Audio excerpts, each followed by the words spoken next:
So as we look at these, you're going to notice a pattern emerging. So let's talk about the dominant. Let's start there. What's happening with the dominant expression of the ISFP, and how does that relate to careers? Okay, so if you're a dominant subtype, you tend to be more driven and confident than the other ISFPs or the other ISFP subtypes. And the qualities and characteristics that come along with this are ambition, being very active, friendly, practical, willing to put time and energy in to succeed at whatever the goal is. They have a more in-charge style. If you want to reference back to work like Linda Barron's, different styles. Interaction styles, right? That's more of in charge. And they tend to be drawn to leadership roles, or at least wanting to be their own boss. And so that's not oftentimes what we think of when we think of ISFPs. So it's important to know that there is a dominant ISFP subtype out there. And in fact, sometimes people are dominant ISFPs and really struggle to find their best fit type, because this is not usually considered part of the ISFP stereotype. So there is a strong executive functioning capacity with this subtype that allows them to quickly act on new information. So they tend to be, they get into action quicker, maybe than other ISFPs. They have managerial skills.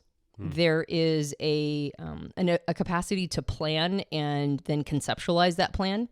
And they do tend to have good like sensory awarenesses for how to move through with their plans. And because there is a more assertive energy to this ISFP, some of the things that mark them differently than other subtypes are things like, because they're more managerial, they're more assertive, they're more leadership oriented, then they don't have as much of that creativity that other ISFPs may have. They might not be as good at listening as other ISFPs, or maybe not being as reflective as we think this type usually is. But it comes with, costs and benefits. What they lack in those capacities, then they're putting into a more managerial style.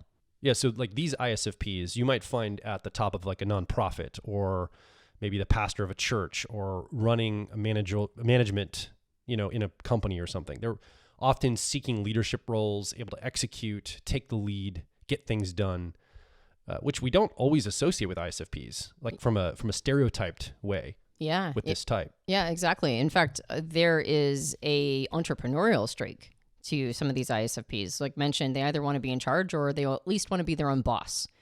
And so you're going to see them in more leadership positions than, like you mentioned, than is the stereotype. And if you have ISFP preferences and you find yourself drawn to those kinds of positions, right, to being your own boss or wanting to manage and lead a team, that's not outside of, that's not inconsistent with the ISFP type preference. There is a flavor that is more attracted to that form of leadership.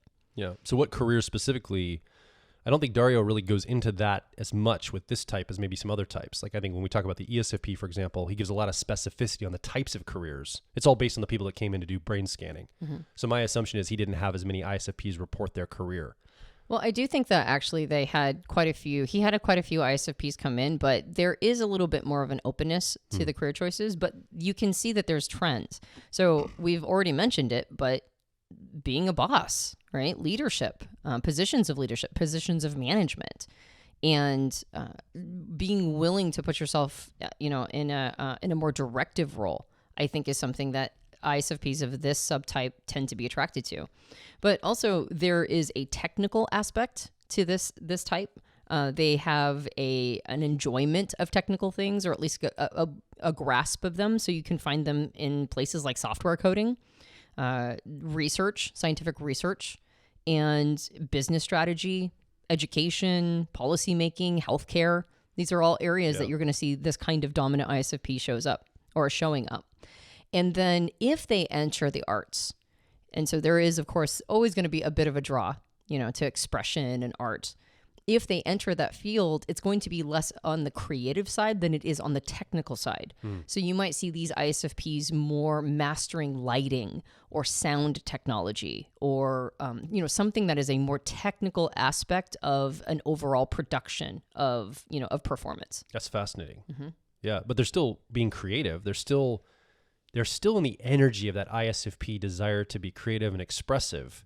It might just be a very unique way of doing it for them. Right, exactly. And unsurprisingly, this is a subtype that does well academically as well. So you might also see them as professors or teaching. And I think that makes sense, combining that technical interest with a more leadership position, which might be in teaching. So that's the dominant. And technically, again, both of the first two cognitive functions, driver or dominant cognitive function and the co-pilot or auxiliary, are analytic. They're flavored analytic. And that's what creates that dominant subtype. Let's talk about the creative ISFP. What does the cognitive function look like here? Yeah, thank you. I don't think I mentioned what it was for dominant. So yes, both the perceiving and judging function, if you're a type geek. So in this case, introverted feeling authenticity and extroverted sensation, both of them are going to have that more assertive desire, or like it's going to like having that more assertive analytic energy. Both of them will. And that's what creates the dominant.